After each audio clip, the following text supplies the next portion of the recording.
देश में एक मुहिम चल रही है, कचरा इकट्ठा किया जाता है, फोटोग्राफर बुलवाए जाते हैं, सफाई की जाती है और तस्वीरें छपती हैं। मैं 4 मिसरे पढ़ता हूं, बहुत चुभ रहे हैं ये 4 मिसरे आजकल भाई साहब लोगों को, लेकिन पढ़ता हूं और लगे कि सच्चे हो तो मुझे दुआ दीजिएगा। पढ़ता हूं, सुनेगा। किसी भी मौलवी से या के साधु से न छूटेगा, किसी भी मौलवी से या के साधु से न छूटेगा, मदारी के किसी करतब से जादू से न छूटेगा, मदारी के किसी करतब से जादू से न छूटेगा। आजकल सोशल मीडिया पे एक जुमला बहुत चल रहा है।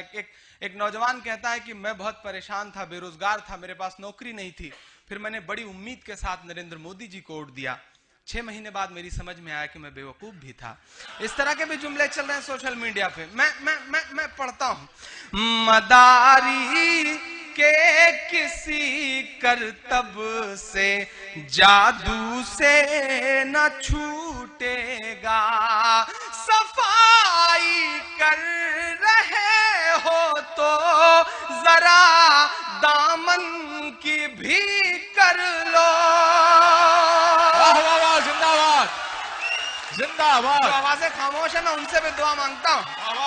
सफाई कर रहे हो तो जरा दामन की भी कर लो, हमारे खून का धब्बा है झाड़ू से न छूटेगा, हमारे जिंदाबाद जिंदाबाद धब्बा है झाड़ू से न छूटेगा, मदारी के किसी करतब से जादू से न छूटेगा।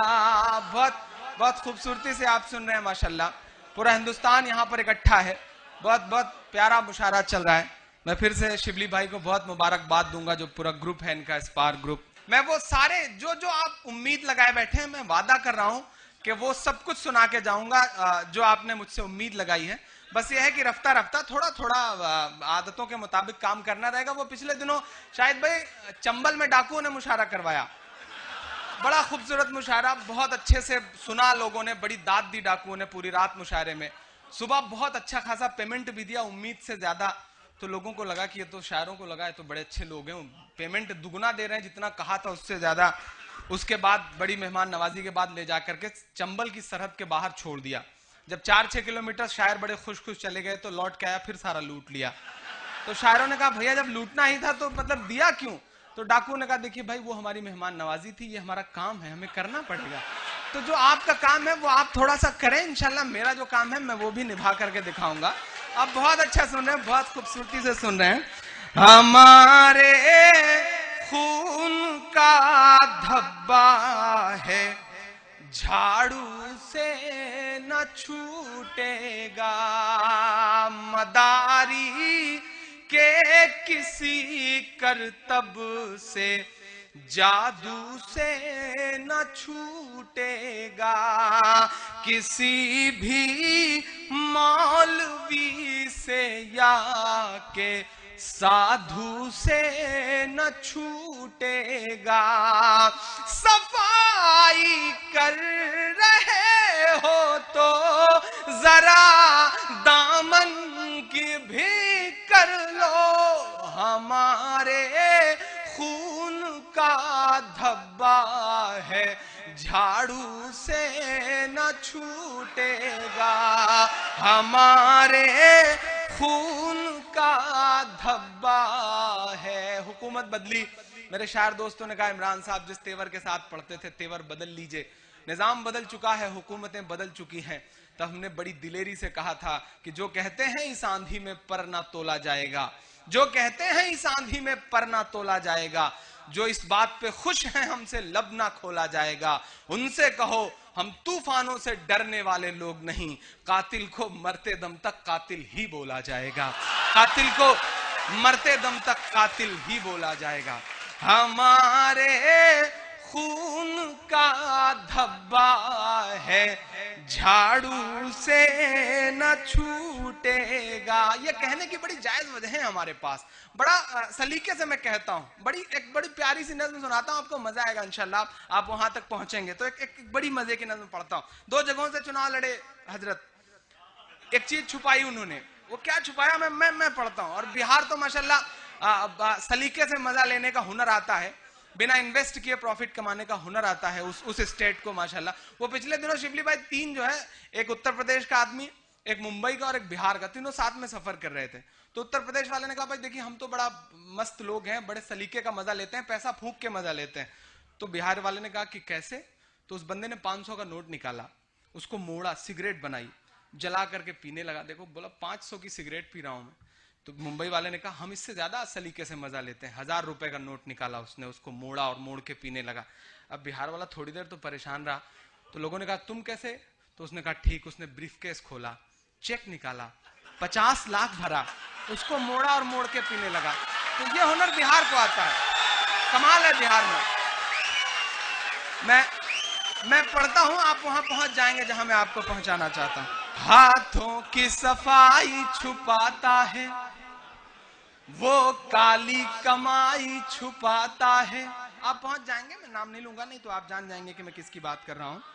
हाथों की सफाई छुपाता है, वो काली कमाई छुपाता है। दावा है मसीहाई का मगर खुद अपनी लुगाई छुपाता है। बहुत समझदार लोग बैठाए हैं शिवली भाई माशाल्लाह, ये सब पढ़े लिखे लोग और एक अपडेट रहने वाले लोग हैं। हाथों की सफाई छुपाता है, वो काली कमाई छुपाता है। दावा है मसीहाई का मगर खुद अपनी लुगाई छुपाता है। मीडिया ने जो गढ़ रखा है उस झूठी शान का क्या होगा। अब आपकी तालियों का शोर दिल्ली तक जाए, मैं पढ़ता हूं। मीडिया ने जो गढ़ रखा है उस झूठी शान का क्या होगा। जो बीवी का ना हुआ भला वो हिंदुस्तान का क्या होगा। वो हिंदुस्तान का क्या होगा, वो हिंदुस्तान का क्या होगा, वाह वाह, जिंदाबाद का क्या होगा। क्या कहने हैं भाई, वाह। मजा आ रहा है, मतलब बात समझ में आ रही है। हाथों की सफाई छुपाता है, वो काली कमाई छुपाता है। अच्छा, नरेंद्र मोदी जी इतने खुश नसीब हैं कि ना उनके पास संसद में कोई विपक्ष है ना घर में कोई विपक्ष है। मतलब अपने आप में कमाल की बात है। और देश ने भी पिछले 12-13 साल में अजीब अजीब मंजर देखे। एक प्राइम मिनिस्टर साहब मिले जो कभी बोलते ही नहीं थे, एक मिले हैं जो चुप ही नहीं होते हैं। मतलब अजीब दौर से देश भी गुजर रहा है। पढ़ता हूं, सुनेगा। हाथों की सफाई छुपाता है, वो काली कमाई छुपाता है। दावा है मसीहाई का मगर खुद अपनी लुगाई छुपाता है। मीडिया ने जो गढ़ रखा है उस झूठी शान का क्या होगा। जो बीवी का ना हुआ भला वो हिंदुस्तान का क्या होगा। वो हिंदुस्तान का क्या होगा। जो कहता था एक सैनिक के बदले में 10 ले आऊंगा। नेपोलियन ने सैकड़ों साल पहले कहा कि एक झूठ तब तक बोलो जब तक सच न मान लिया जाए। पूरी दुनिया में सबसे ज्यादा इस जुमले पे किसी ने अमल किया तो हजरत ने किया। मैं पढ़ता हूं, सुनेगा। आपको याद होगा 7-8 महीने पहले इस देश की संसद का वो मंजर, जब हमारी विदेश मंत्री जी ने संसद कई दिन इसलिए नहीं चलने दी थी और यह कहा था कि जब तक हेमराज के एक सर के बदले 10 नहीं आएंगे तब तक संसद नहीं चलेगी। लेकिन पूरे यूपीए के गवर्नमेंट में जितना लोग नहीं मारे गए उससे ज्यादा लोग पिछले 6 महीने में मारे गए। सब चुप, सब खामोश। बोलना तो पड़ेगा, बोलने की हिम्मत करता हूं आपकी दुआओं के भरोसे। पढ़ता हूं, सुनेगा। जो कहता था एक सैनिक के बदले में 10 ले आऊंगा, सरहद क्या है मैं तो सीधे लाहौर तलक चढ़ जाऊंगा। सरहद क्या है मैं तो सीधे लाहौर तलक चढ़ जाऊंगा। वो खुद नवाज को बुला खिलाता है दावत बिरयानी की। वो खुद नवाज को बुला खिलाता है दावत बिरयानी की। जब चीन घुसा सरहद में तो बढ़कर उसकी अगवानी की। 56 इंची वाले सीने, 56 इंची वाले सीने के उस जवान का क्या होगा जो बीवी का ना हुआ भला। वो हिंदुस्तान का क्या होगा, वो हिंदुस्तान का क्या होगा, वो हिंदुस्तान का क्या होगा, वो हिंदुस्तान का क्या होगा। बहुत बहुत बहुत बहुत खूबसूरती से आप सुन रहे हैं। मैं जाऊं आऊं अपनी मार्केट वैल्यू चेक करूं, मुझे पता है कि मार्केट वैल्यू ठीक ठाक है, तो ये सब काम मैं करना भी नहीं चाह रहा हूं। मैं चाह रहा हूं कि ज्यादा से ज्यादा आपको सुनाऊं, ज्यादा से ज्यादा आपसे रूबरू रह सकूं। एक नज्म पढ़ना चाहता हूं। मेरा बड़ा मन था कि